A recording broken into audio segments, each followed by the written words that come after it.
Creo que estamos todos de acuerdo en que es una buena cosa, ¿cierto?, proponerse una meta y querer llegar o alcanzar algún punto X en la vida, ¿cierto? Yo creo que, de hecho, así funcionamos. Nos ponemos metas en los distintos ámbitos de nuestra vida, ¿cierto? Nos proponemos metas, por ejemplo, en nuestro trabajo, ¿sí? Pueden ser metas así muy como medibles, ¿cierto? Como una meta de ventas, por ejemplo, ¿sí? Una cantidad de ventas que queremos alcanzar. No sé cuántos aquí son independientes y emprenden, tienen sus propios emprendimientos, sé que de varios. Y claro, es importante contabilizar la cantidad de clientes, cuántas ventas puede tener en un mes, o etcétera, ¿cierto? O tener una meta de tareas terminadas en el trabajo. Una meta de terminar un proyecto, ¿sí? Voy a hacer este proyecto y tengo que terminar este proyecto. Hay una meta. Los que estudian a veces se ponen metas, que está bien, ¿eh? Una meta de un promedio X, ¿cierto? Mira, voy a ir hasta alcanzar tal promedio, ¿cierto? Y le voy a dar para mejorar mi NEM, por ejemplo, los que están en la media, ¿cierto? Entonces son metas. Otras veces nos proponemos metas para nuestra vida familiar. ¿Sí? No, yo quiero tener hijos sanos, ¿sí? Hijos sanos, tanto emocional, psicológicamente, como también físicamente. Me propongo esa meta, o me propongo tener un matrimonio con complicidad e intimidad que sean significativos. O metas a veces también más pedestres tal vez, pero que son metas familiares igual importantes. Por ejemplo, la meta de la casa propia, ¿sí? Para vivir la vejez y para que los hijos la hereden, no sé. Algunos de ustedes se han propuesto estas metas, otros tienen otras metas, ok. Proponerse metas no solo es normal, ¿sí? Es necesario. Creo que estamos de acuerdo con eso, ¿no? Como que nos movemos atrás de metas. Pero no basta con tener metas, porque uno puede tener las metas, pero no hacer nada para alcanzarlas, ¿cierto? Entonces uno puede decir, no, yo voy a tener una meta, ¿cierto? Y la voy a visualizar. Ustedes saben de lo que estoy hablando, ¿no? Si no saben, qué bueno. Se libraron de una plaga de libro que se llama El Secreto, que era horrible. Pero no, voy a visualizar esto, ¿sí? Miren, el otro día yo vi una interesante entrevista a un sacerdote católico ortodoxo. Me imagino que la mayoría de ustedes saben que los sacerdotes católicos ortodoxos, al contrario de los católicos romanos, sí pueden casarse. Y era una entrevista a este sacerdote con una extraordinaria, espléndida barba que tenía el varón de Dios. Y esas son las cosas que nos fijamos los hombres, ¿eh? Oye, buena barba, compadre. ¿Sí, como, ¿sí o no? ¿Sí o no? ¿No miramos con admiración a Daniel, por ejemplo? No, compadre, qué linda barba, hermano. ¿Sí? ¿Sí? Tenemos como esas cosas, los hombres nos fijamos en esas cositas. Y él estaba contando de cuando él era joven y él quería casarse. Presten atención ahí los jóvenes solteros, que está buena. Y entonces él quería casarse, así que fue donde su párroco.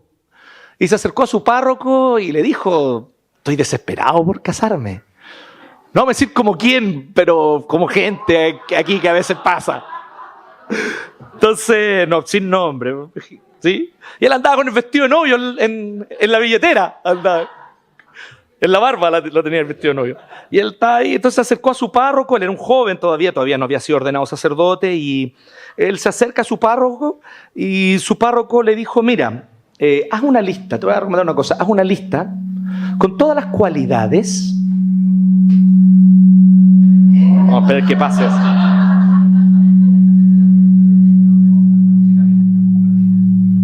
¿Cómo están? Miren.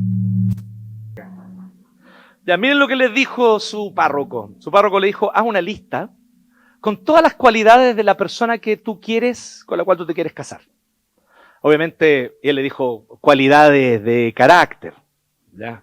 No que si es morena o rubia o no. Cualidades de carácter, porque esas son las más importantes. Claro, él era un joven cristiano, ¿sí? Sinceramente cristiano, y obviamente esto para él es lo más importante, como creo yo que para aquí los jóvenes solteros que están aquí, los convertidos, eso para ustedes es lo más importante. Así que le dijo, una lista con todas las cualidades que debería tener esta persona. Y miren qué interesante lo que contaba el tipo, porque él dice que a la otra semana llegó con una lista, pero filete, hermanos. Una buena lista, una cristiana comprometida con su fe, que ame a Dios, que sea humilde, que diga siempre la verdad, que sea tierna y compasiva con los errores de los demás, que sepa llevar un desacuerdo con paz y paciencia, que separe tiempo intencional para orar y buscar a Dios, que valore tener hijos, que no se conforme con lo que ya sabe, sino que busque siempre estar creciendo intelectual y profesionalmente si tiene una profesión, que tenga compromiso con la iglesia, una lista. El párroco vio la lista y dijo, buena lista te hiciste, le dijo, te felicito, le pusiste empeño. Y se la tomó, se la pasó y le dijo, ahora enfócate tú en ser todo eso que está en esa lista. ¿Qué tal? Aprendan, varones. No sé, para los varones especialmente, las damas también, pero para los varones especialmente. Tenemos una crisis de masculinidad en este tiempo, así que para los varones especialmente ahí. Dedica tiempo intencional para crecer a fin de volverte tú ese tipo de cónyuge primero. Y después empecé a buscar, después. Primero enfócate tú en ser ese tipo de persona. Y recién después de eso estarás listo para buscar a alguien. Eso le dijo su párroco. Sabio consejo, ¿no? Interesante, ¿cierto? No basta con tener una meta. Hay que también hacer y dar pasos intencionales para alcanzar esa meta. ¿Sí? No basta con tener una meta y, como les decía, visualizarla místicamente. O existe la versión canuta de eso también, po. Pactarla o decretarla, ¿cierto? Hacer un pacto con Dios y decretar para que Dios haga por mí mágicamente lo que en realidad yo mismo debo hacer. Para, de alguna manera, como traspasar la responsabilidad a Dios de lo que es responsabilidad mía, ¿no? Pues no podemos hacer eso.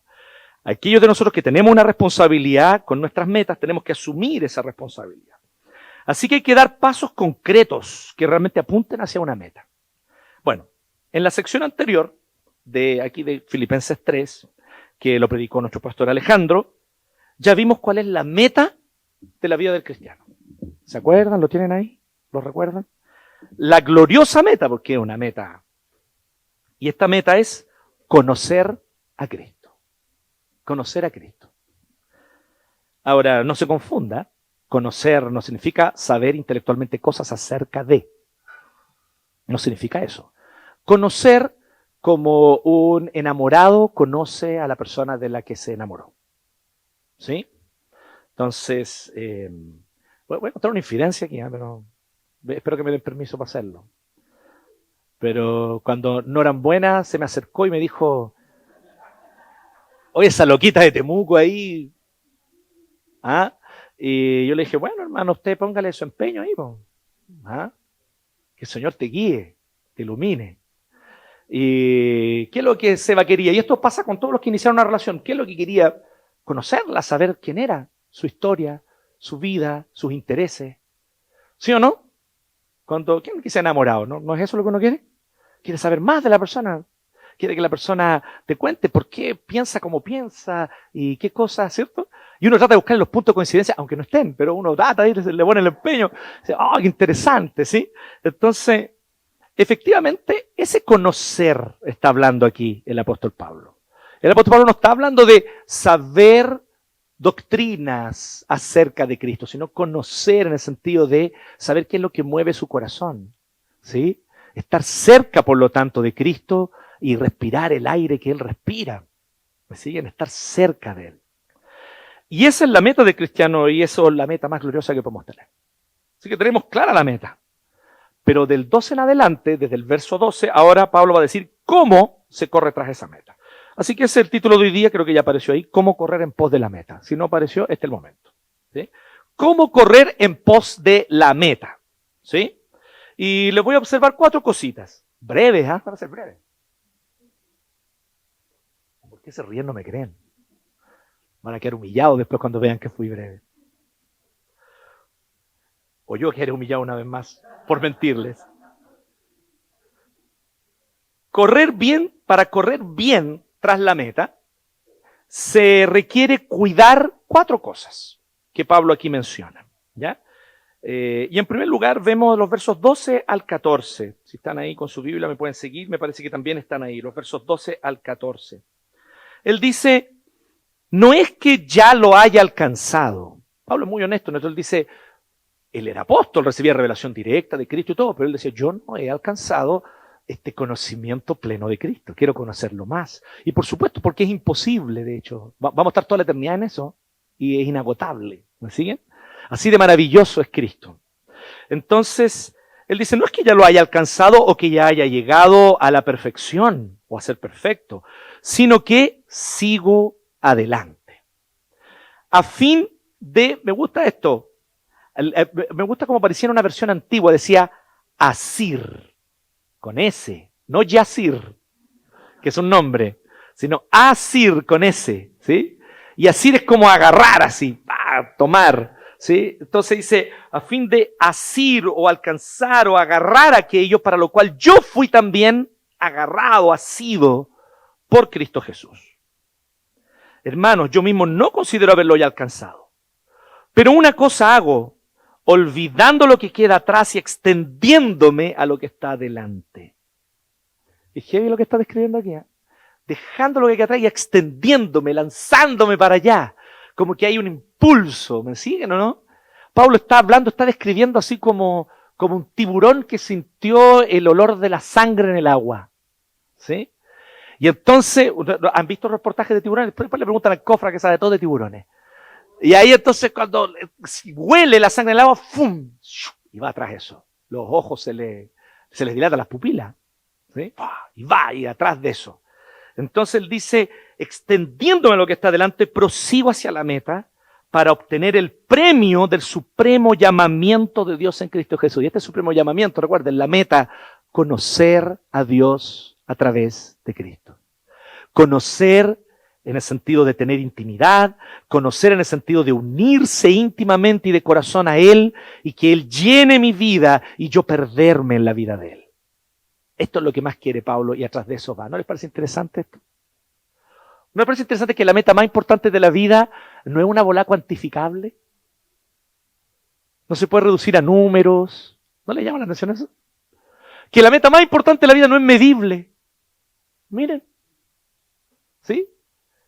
Dios nos propuso una meta, Dios nos puso una meta y la meta no es medible. O sea, reprobado ahí planificación estratégica.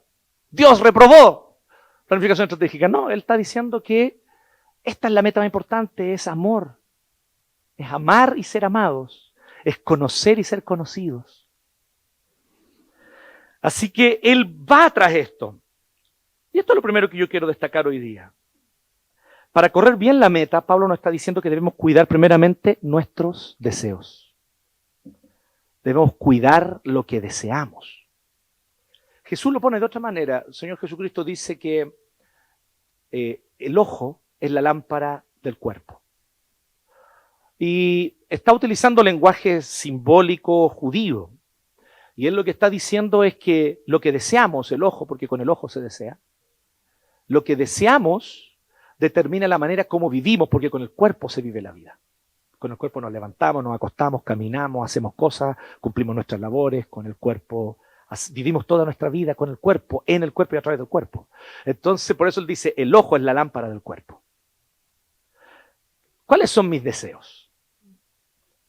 Mire, yo no te estoy preguntando si tienes deseos, porque el ser humano, por el hecho de ser humano, tiene deseos, ¿sí?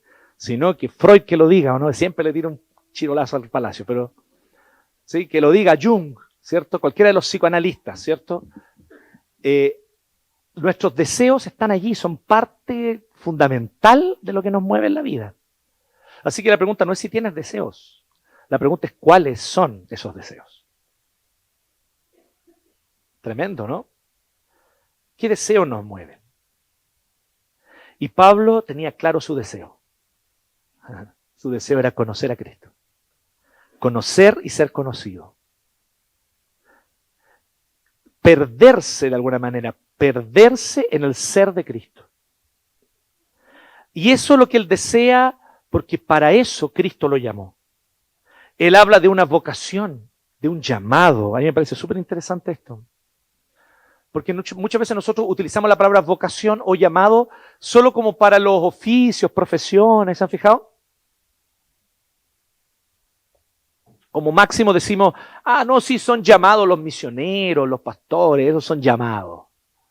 No, el apóstol Pablo está diciendo, y esto es una realidad bíblica, todo creyente está llamado. Tiene un llamado, tiene una vocación. Y esta vocación y este llamado es conocer a Cristo. Y esto significa, queridos, que usted no se autodetermina su ser. Qué humillante esto para el hombre y la mujer modernos, ¿cierto? Que se autoproponen a sí mismos lo que quieren ser lo que quiera ser, ¿cierto? Cada uno puede decidir lo que quiere, ¿sí? Y yo puedo decidir ser contra toda institución que me quiera imponer, puedo decidir ser contra toda opresión, contra toda ley, incluso contra las propias leyes biológicas, pero yo voy a hacer lo que yo quiero ser. ¿No es esa la gran premisa de nuestro mundo actual? Pero el cristiano tiene claro que nosotros somos lo que Dios nos llamó a ser. Y que yo debo correr atrás de la meta que Dios me propuso, porque Él me llamó para esa meta. Y Pablo lo tenía súper asumido y él vivía feliz.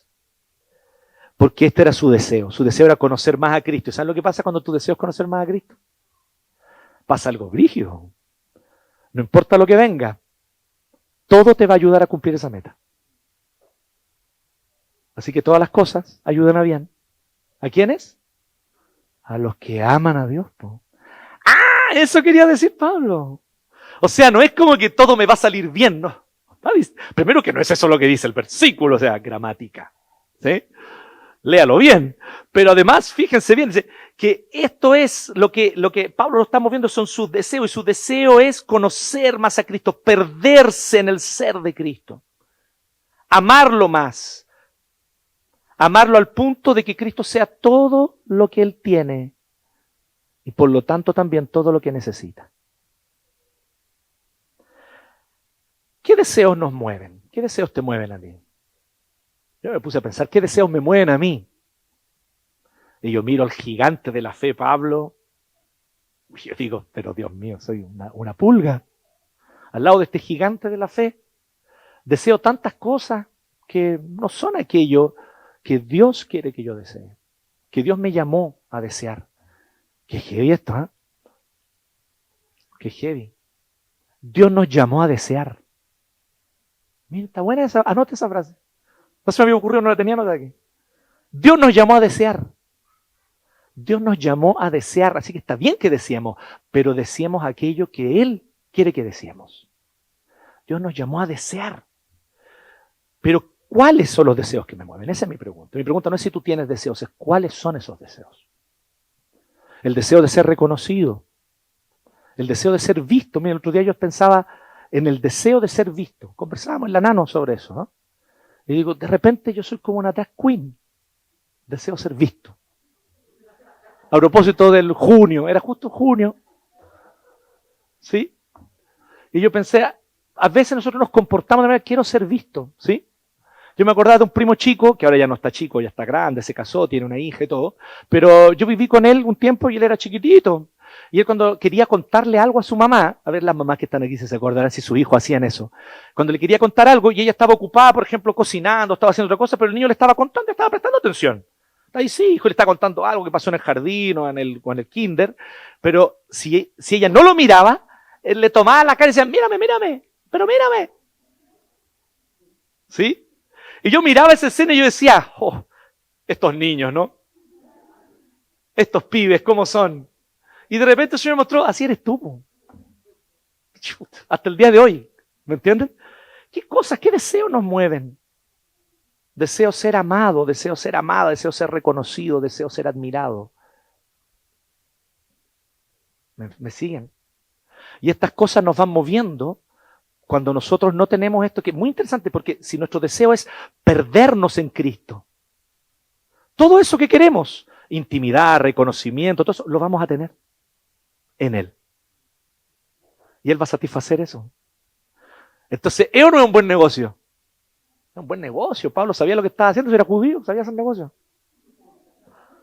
Segundo, cosa que debemos observar. Cuidando nuestras prácticas, ¿sí? Para correr bien tras la meta debemos cuidar, como decía, nuestros deseos, pero en segundo lugar, cuidar nuestras prácticas. Miren cómo dice él en el 15 y 16. Él dice, ¿dónde está? Acá. Así que todos los que somos perfectos, él utiliza la palabra allí, que él ya usó diciendo, no, yo no soy perfecto todavía, pero todos los que somos perfectos, yo voy a explicar un poquito por qué él dice eso, tengamos esta misma actitud. O sea, sigamos corriendo. Él está diciendo, ¿usted cree que ya está completo en Cristo? Bueno, yo soy apóstol, pues yo les prediqué a ustedes, yo les planté la iglesia. Pues. Pablo está diciendo eso en el fondo, o sea, pero con mucha humildad, pero lo está diciendo igual. ¿Sí? Y él le está diciendo, Pablo le está diciendo, miren, y yo sigo corriendo. Y ustedes me van a decir, no, ya no tengo para qué más correr. Ya llegué, ya estoy bien ya donde estoy. Ese era el problema con los filipenses. Había una doctrina, parece dando vuelta ahí en la iglesia de Filipo, que les decía que ellos ya estaban plenos, ya estaban perfectos. ¿Ya? Esas cosas no han pasado, hasta el día de hoy existen. Hay movimientos evangélicos, ¿no se han cachado?, que prometen plenitud. Dicen, venga a nuestro movimiento y va a haber un derramar especial del Espíritu. ¿Sí? 100 lucas la entrada. O sea, el Espíritu Santo me cobra para llenarme. No tiene mucha lógica, ¿no? No es bíblico, claramente eso, ¿cierto? Claramente son chanteríos. Entonces, bueno, la otra vez, un grupo, no vamos a decir el nombre, pero Bethel Music, estaban cobrando $1,000 la entrada. $1,000 la entrada. ¿Cuánto te salió la entrada a la que te gusta a ti? ¿Cómo se llama? ¿Cuánto te salió? La entrada, la pura entrada. $80. Sí, Taylor Swift. ¿Sí? Taylor Swift cobra $80 por mano, $1,000 para el derramar del Espíritu. ¿Sí? Algo no está funcionando bien ahí, ¿cierto? Entonces, dice, pero Pablo está diciendo, tengamos esta misma actitud, seguimos corriendo. Y si en algo alguno de ustedes tiene una actitud distinta, me encanta esto de Pablo, me deja descolocado. Si alguno tiene una actitud distinta, no quiere seguir corriendo, ya Dios se lo va a mostrar. ¿Qué heavy o no? Eso me toca a mí profundamente, le abandona el control. Es decir, yo soy su apóstol y todo, pero yo no los voy a convencer de algo que usted tiene que convencer solito. Así que usted no quiere seguir corriendo, si usted es hijo de Dios, Dios se lo va a mostrar en algún momento. Pero si le hace sentido el llamado que yo le estoy haciendo, vamos. ¿Sí? Sin embargo, continuemos viviendo según esto mismo que hemos alcanzado. Lo que Pablo está diciendo es, sigamos caminando, sigamos corriendo. Y esto tiene que ver con cuidar nuestras prácticas. ¿Sí? No es yendo a un evento del derramar del Espíritu donde mi vida será resuelta, queridos. Yo tengo luchas tremendas y terribles con mis tendencias pecaminosas. Y esas luchas se enfrentan y yo las enfrento ¿cómo? Tengo que orar, tengo que buscar al Señor, tengo que batallar una batalla diaria, porque es una tendencia que no es yendo a un evento que mágicamente me va a bajar y se me va a acabar, ¿me entienden? Algunos de ustedes tienen esa expectativa con los retiros. Voy al retiro para que se me quite todo lo pecaminoso. ¿Y cuánto te dura? ¿Una semana? 2 semanas y ya estáis cayendo en el mismo viejo pecado de siempre. Y entonces algunos dicen, oye, sí, es que los retiros nunca dan lo que prometen. El retiro no es para eso. ¿Me siguen? Son prácticas que debemos nosotros. Entonces Pablo está diciendo, sigamos orando cada día. Sigamos buscando en la palabra del Señor y escudriñándola cada día. Varias veces hemos dicho esto y no está de más repetirlo, que, chiquillos, esto no es rocket science. Esta bola no es física cuántica, ¿me entienden? Si yo no oro, si yo no estoy buscando al Señor, voy a estar mucho más susceptible a las tentaciones y obviamente van a terminar dominándome. Porque están allí, son reales. Y mis tendencias son reales también. Yo no saco nada con ocultarlas. Pero la única manera de poder vencerlas es continuando en las prácticas de Cristo. Miren, pensemos en las 3 prácticas fundamentales de la vida cristiana. ¿Ustedes se acuerdan cuáles son? La oración, la lectura de la palabra y la comunión en la iglesia local. Descuide una de esas 3 y su pata va a cojear, perdón, su mesa va a cojear. Porque esto es una mesita de 3 patas. Una de estas 3 que usted descuide y le va a cojear la mesa. Entonces, algunos dicen, no entiendo por qué estaré tan desanimado. ¿Por qué me estará ocurriendo esto? ¿Sí? Debe haber un demonio territorial en mi cuadra que me está atormentando. Y de repente la cosa es bien simple, tú has descuidado la oración, o has descuidado la lectura de la palabra, o has descuidado la comunión con la iglesia local. Entonces, al final del día, es tan extraño que realmente tu vida espiritual esté cojeando. No, po. No es tan difícil esto. Entonces, Pablo dice, mantengamos estas prácticas, corramos, continuemos, no descansemos de esto. Así que mi pregunta para ti, querido, mira, esta pregunta le hago. No es si tú tienes o no tienes prácticas. No, te pregunto eso. Porque todos tienen prácticas. Ustedes tienen rituales que repiten todos los santos días. ¿Sabe lo que yo pensé? Todos los santos días ustedes repiten las mismas prácticas. ¿Y cuál es el resultado de esas prácticas? Entonces mi pregunta para ti no es si tienes o no tienes prácticas espirituales. Mi pregunta para ti es, ¿qué tipo de prácticas espirituales tienes? Yo les voy a dar un ejemplo para no andar acusando a otra gente. Voy a hablar de mí, de mis pecados aquí con ustedes, como solemos hacerlo. Pero hay varias razones, no es la única. Hay varias razones por las que decidí cerrar el Facebook. Primero porque es algo de boomers.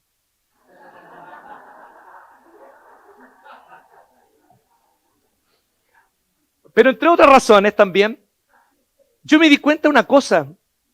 Yo usaba el estado de Facebook para orar. Lo estoy diciendo muy en serio. Yo ponía en el estado oraciones. No digo oraciones literales, sino que yo compartía pensamientos y cosas que habían en mi corazón, porque en vez de orarle al Señor, yo le oraba al público de internet que me seguía, para obtener aprobación de aquellos que me ponían un like. Un día me di cuenta que eso era oración, una oración blasfema, pagana, sacrílega, al borde del satanismo.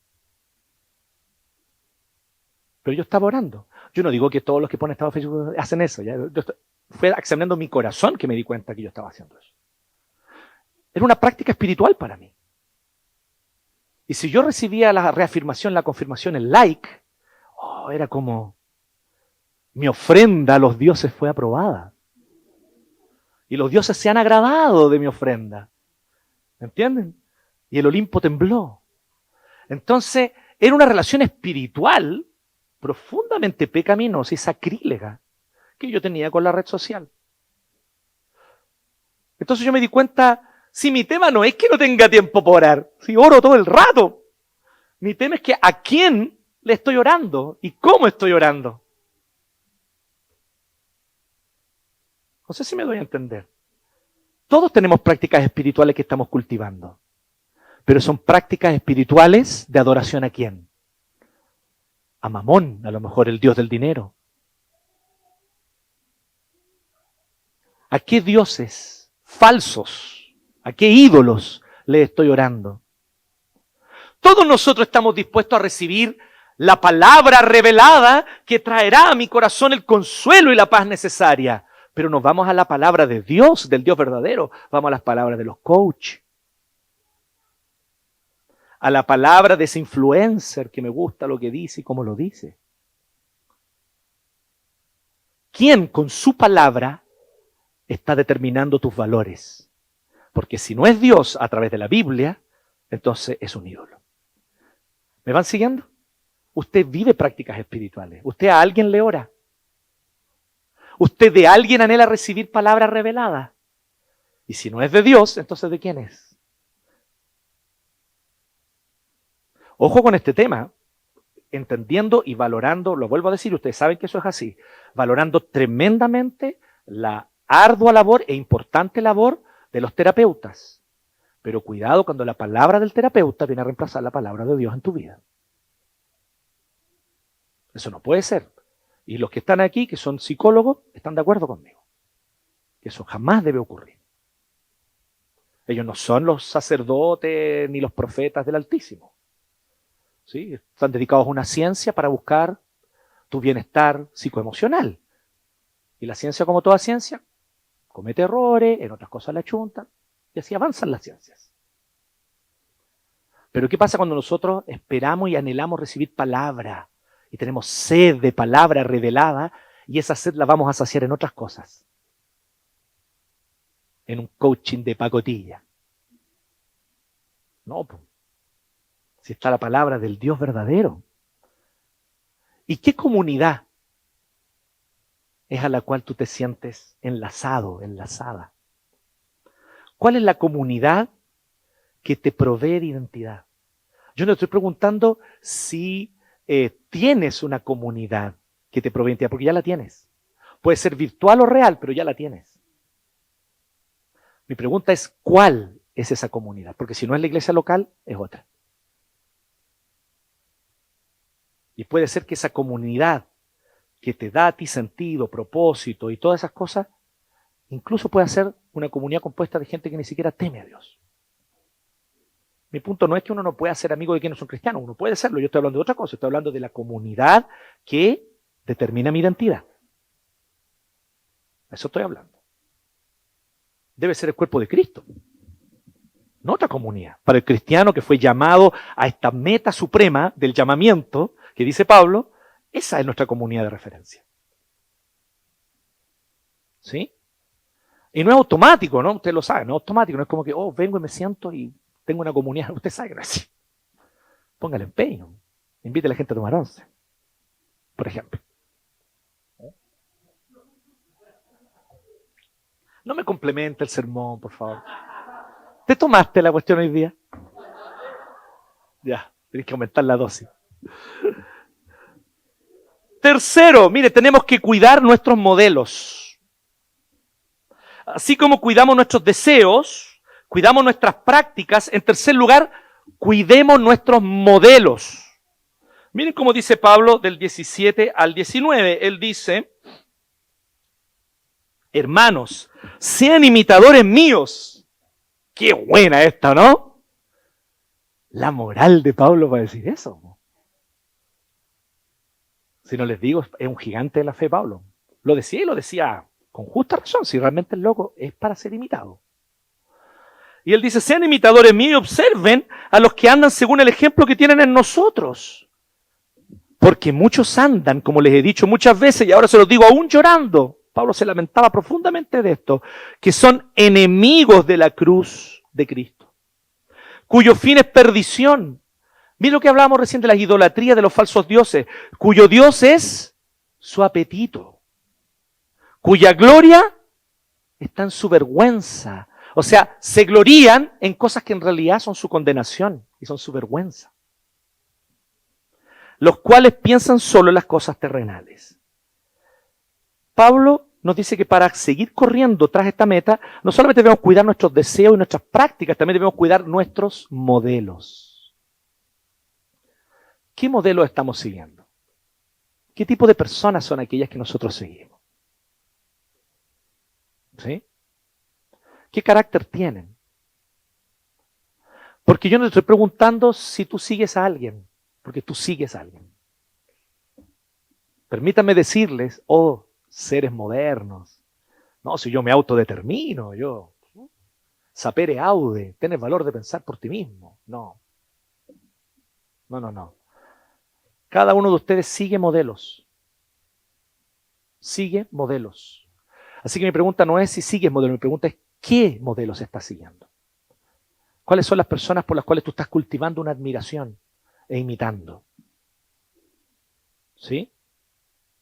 Porque es un problema, ¿no? Cuando nuestros modelos son personas, no sé, violentas, son personas sin misericordia. Es un problema cuando nuestros modelos son personas sentimentalistas, que se victimizan. Entonces, ¿cuáles son nuestros modelos? Y Pablo aquí dice que nosotros debemos seguir aquellos modelos que atesoran la cruz de Cristo. Porque él hace un contraste, él dice, hay algunos que menosprecian, y yo llorando les digo, hay algunos que menosprecian la cruz de Cristo. A eso no lo sigan. Son esos que te van a decir, por ejemplo, ponle más empeño nomás, y ahí se va a lograr. ¿Sí? El ser humano es capaz de todo. Hay personas que para nosotros son modelos y que no deberían serlo, porque son personas que no atesoran la cruz de Cristo. Entonces ten cuidado con eso. Porque hay modelos que son modelos de desobediencia a Dios, desobediencia contra el Señor, y que normalizan la desobediencia. ¿No deberían ser esos nuestros modelos? Entonces, y esto es lo interesante, que el universo cristiano, queridos, es tan bacán, hay una variedad tan grande, que hay hartos modelos así buenos, interesantes, para aprender de ellos distintas cosas. No digo que uno vaya a imitar, pero tú puedes armarte un mosaico. Miren, ¿qué más cristiano que un mosaico? Miren, cristianismo oriental ahí. Miren. Puedes armarte un mosaico con las características de distintos cristianos que son modelos para nosotros. Sí, yo no comparto la teología de John Wesley, pero su celo por la predicación es imitable. John Wesley se recorrió en un burro toda Inglaterra para predicar el evangelio. Y después le dicen, necesitamos en Estados Unidos, y luego se subió a un barco, llegó allá y pidió otro burro en Estados Unidos y se recorrió a Estados Unidos. Bueno, en ese tiempo eran las colonias, estaban en la costa este nomás, igual hay que... Pero igual era harto para recorrer. Y ahí él se recorrió, predicó. George Whitefield, ese sí tenía buena teología, George Whitefield, que era el amigo de John Wesley. Esa teología de él era mejor. Pero yo no puedo negar que allí hay un ejemplo. A veces la gente dice, oye, pero ¿cómo te puede gustar ese tipo si ese tipo no es reformado? No es reformado, pero es un ejemplo de servicio, de amor, de entrega. ¿Sí? Pensemos en un Billy Graham, ¿sí? Que además eran amigos con Johnny Cash. ¡Cáchate el dúo! ¿Sí? Y ellos ahí predicando el evangelio, anunciando. Es lo que aprovechemos, Johnny Cash, aprovechemos si yo soy famoso, la gente me escucha, les gusta el country, hagamos una cuestión juntos y prediquemos, le dijo Johnny Cash a Billy Graham. Y el especial de Johnny Cash pone Billy Graham a predicar, búsquelo, está en YouTube. Imagínense, ese compadre era de verdad, ¿o no? Tío Johnny, lo echamos de menos. Y cuando nosotros vemos, hay modelos que nosotros podemos tomar que aman la cruz de Cristo, ese es el punto. Entonces, ¿cuáles son nuestros modelos? Porque a lo mejor tu modelo es un modelo de alguien que es muy exitoso, pero que no le importa pasar por encima de alguien si tiene que hacerlo. Que a lo mejor logró grandes cosas a la luz o a los ojos de este mundo, pero que es una persona cuyo carácter es detestable. Una persona que alcanzó grandes metas, pero que en el camino a alcanzar esas metas, descuidó, destruyó a su familia. No creo que esos sean modelos para nosotros, ¿no? Entonces, ¿cuáles son nuestros modelos? Ese es mi punto. Y eso es lo que Pablo nos está desafiando. ¿Cuáles son tus modelos? Nuestros modelos deben ser personas que aman a Cristo y aman la cruz de Cristo. Esos tienen que ser nuestros modelos. En cuarto y último lugar, Pablo nos exhorta al final del capítulo 20-21, él dice, porque nuestra ciudadanía está en los cielos, de donde también ansiosamente esperamos a un Salvador. ¡Wow! Me gusta eso, ¿no? Pero la ansiedad no es mala, pastor. I don't know, maybe. That's classified. No, sí, a veces puede ser buena. Ando pegado con los memes. A veces puede ser muy buena ciertas ansiedades. Por ejemplo, ansiar el regreso de Cristo. Ahí no está malo, ¿ah? Si el problema son las cosas por las que sentimos ansiedad, ¿no? Ansioso, ¿qué dice Jesús? Ansioso por el día de mañana. ¿Qué comeré y qué vestiré? Por eso no hay que andar ansioso, dice Jesús. Pero ansioso por la venida de Cristo, esa está buena. Ojalá Cristo volviera luego. ¿Sí? Recibiría un buen tirón de oreja yo si vuelve hoy día, pero su misericordia es mayor. Nuestra ciudadanía está en los cielos, donde también ansiosamente esperamos a un Salvador, al Señor Jesucristo, el cual transformará el cuerpo de nuestro estado de humillación en conformidad al cuerpo de su gloria. O sea, este conocer a Cristo va a llegar a ser de una manera tan plena que incluso vamos a tener un cuerpo como el de Cristo, con el cual Cristo resucitó. A eso se refiere. Cristo resucitó con un cuerpo, salió de la tumba al tercer día con un cuerpo que ya no es afectado por la enfermedad, por la corrupción. Y nosotros tendremos un cuerpo semejante a Él, por el ejercicio del poder que tiene aún para sujetar todas las cosas a Él mismo. Y esto es lo último que Pablo nos exhorta a que cuidemos si queremos caminar este camino, si queremos correr esta carrera, cuidemos nuestros anhelos, cuidemos nuestras esperanzas. Y de nuevo es lo mismo, yo no te estoy diciendo, oye, tienes que tener esperanzas. No, si tú ya las tienes. Lo que yo te estoy preguntando es cuáles son esas esperanzas. Pero esperanzas tú tienes. Y esas esperanzas te mueven. Y esos anhelos forman parte estructural de tu identidad. Y tú corres tras esas cosas que anhelas. Tú corres tras esas cosas que son tu esperanza. Pero ¿cuáles son? ¿Cuál es tu esperanza? Un estatus socioeconómico X. ¿Esa es tu esperanza? ¿Será que tu esperanza tal vez es no tener una familia así y así, que sea perfectirijilla? Mi esperanza es reconocimiento, fama. Mi esperanza es que hay algo que tú esperas y que tú anhelas y que es un futuro deseable para ti. Todos tenemos. Y vuelvo a decir, al igual que el tiburón que siente el olor de la sangre en el agua, tú corres tras eso. Tu corazón corre tras eso. Así que mi pregunta no es si tienes o no tienes anhelos, porque yo sé que los tienes. Mi pregunta es si el regreso de Cristo es tu principal anhelo. Si el regreso de Cristo es tu principal anhelo. Esa es una buena pregunta. Porque si tu anhelo está en que el próximo gobierno sea de la coalición bla bla, bien penca tu anhelo.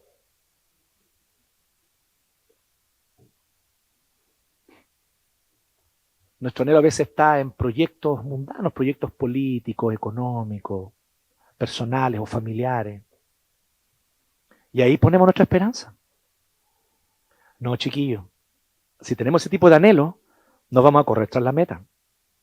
¿Me siguen? Es como, quiero llegar a La Serena, pero voy corriendo hacia Rancagua. Por ahí no es. ¿Sí? No, pues si mi meta es tal, tengo que correr en esa dirección. Si mi meta es conocer a Cristo profunda, íntimamente y plenamente y perderme en Él, como Pablo dice, conocer a Cristo. Entonces, si esta es mi meta, yo tengo que cultivar anhelos que sean acordes con esa meta. Y este es el anhelo más extraordinario que podemos tener. ¿Y saben qué es lo maravilloso de este anhelo? Que a mí me gusta mucho este anhelo. Porque este anhelo implica una cosa muy profunda, esta esperanza. Implica que tal vez no lo vamos a estar haciendo muy bien, pero cuando Él vuelva nos va a acoger y nos va a recibir. Y nos va a decir, sí, guateaste, ¿eh? Guateaste, y sobre todo este último par de kilómetros anduviste ahí más o menos nomás, pero, hey, hijo, ya volví. Ya se acabó todo. ¿No anhela usted ese día? ¿No desea usted, anhela usted que pronto el Señor vuelva? Y que estas cuestiones con las que estamos luchando, estas cosas que nos avergüenzan de nosotros mismos, estas cosas que nos duelen de nosotros mismos y de nuestro pecado, por fin se acaben. Ese día va a llegar, po. Ese día va a llegar, es real. Ese día es real. Es un día en la historia, en el tiempo y en el espacio. No es un deseo humano de que ojalá ocurra. No, es real. Va a ocurrir. Solo no sabemos cuándo, pero va a ocurrir. Entonces pon tu esperanza allí. Porque es allí cuando al fin seremos plenos. Quisiera terminar apuntando a un hecho muy trascendental. Bueno, ya vimos, ¿no? Son 4 cosas que tenemos que cuidar, ¿cierto? Cuidar nuestros deseos, cuidar nuestras prácticas, cuidar nuestros modelos, cuidar nuestros anhelos. No sé si está ahí el resumen. ¿Apareció el resumen, Claudita? Gracias, Claudia. Quiero concluir diciendo lo siguiente y apuntando a un hecho muy trascendental. La salvación, por favor, presta atención a esto. La salvación es solo por gracia mediante la fe en Cristo, que murió y resucitó para que tuviésemos perdón y justificación, para que fuésemos librados de la condenación y fuésemos adoptados como hijos amados por Él. Justamente porque esta obra maravillosa de gracia llega a nosotros, es que el llamado es sigamos corriendo. Esta salvación no depende de que tú corras o de cómo corras. ¿Me siguen? Es por gracia mediante la fe. No depende de eso tu salvación. Pero aquí donde está lo interesante. Espero que me sigan esto porque tal vez me volé aquí, pero quiero que me sigan esta idea. Justamente porque esta obra maravillosa de gracia llega a nosotros y nos impacta, ocurren dos cosas. La primera es que ahora que ya somos salvos, por gracia, no por lo bien que hemos corrido, sino por gracia, nuestro corazón ha sido transformado. Y aunque aún tiene muchas inclinaciones pecaminosas y vergonzosas, ha sido implantado en nosotros también una nueva naturaleza, hecha conforme a la imagen de Jesucristo. Y por lo tanto ha sido implantado en nosotros un anhelo glorioso, conocer más a Cristo. Como les decía, no conocer en el sentido de saber intelectualmente cosas acerca de Dios, sino conocer como un enamorado quiere pasar tiempo con la persona que ama y quiere conocer sus anhelos, sus historias, sus gustos, sus penas, sus alegrías. Y ahí está la meta, conocer a Cristo. Porque ya hemos sido amados y salvados por Él. Entonces el primer impacto que produce este evangelio de gracia es que cambia nuestros anhelos, cambia nuestros deseos y nos cambia de adentro hacia afuera. No es un cambio conductista de afuera hacia adentro, sino cambia de adentro primero, después hacia afuera. La segunda cosa que ocurre con quienes han experimentado la obra de salvación también, y esto es importante en la carrera, es que debido a que anhelan tanto esa meta, porque ahora el Señor implantó en nosotros ese deseo, y anhelamos esa meta, empezamos a querer cambiar lo que decíamos ahí, nuestros deseos, nuestras prácticas, nuestros modelos, nuestras esperanzas. Y para eso, una vez más, debemos volver al maravilloso anuncio de la gracia inmerecida de Dios. ¿Y saben cuál es este anuncio? Somos profundamente amados. Tú eres amada. Tú eres amado. Y esto nos quita la parálisis. Porque el miedo nos paraliza.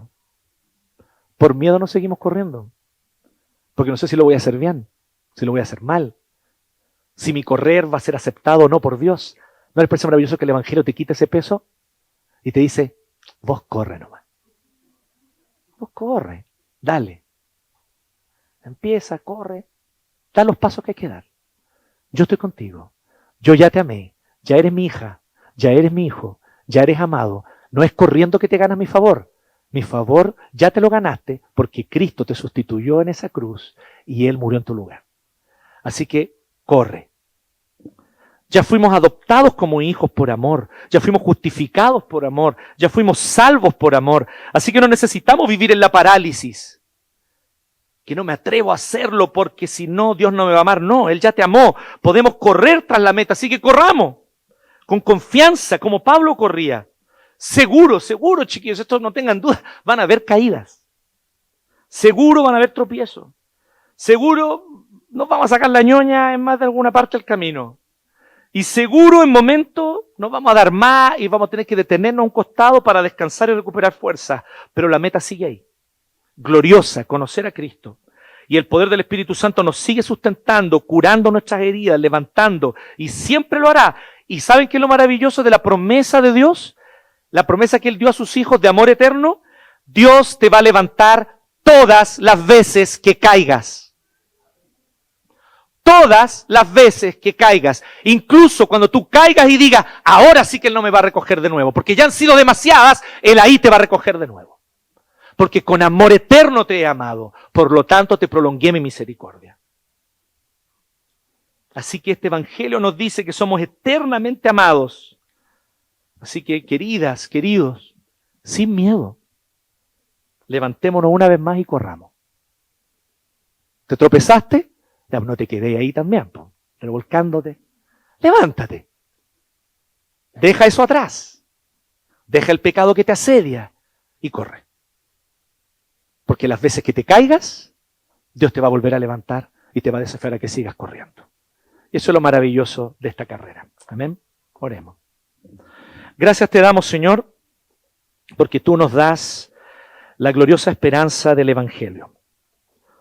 Tú sabes, Señor, quiénes nosotros somos. Tú sabes, Señor, las debilidades que cargamos.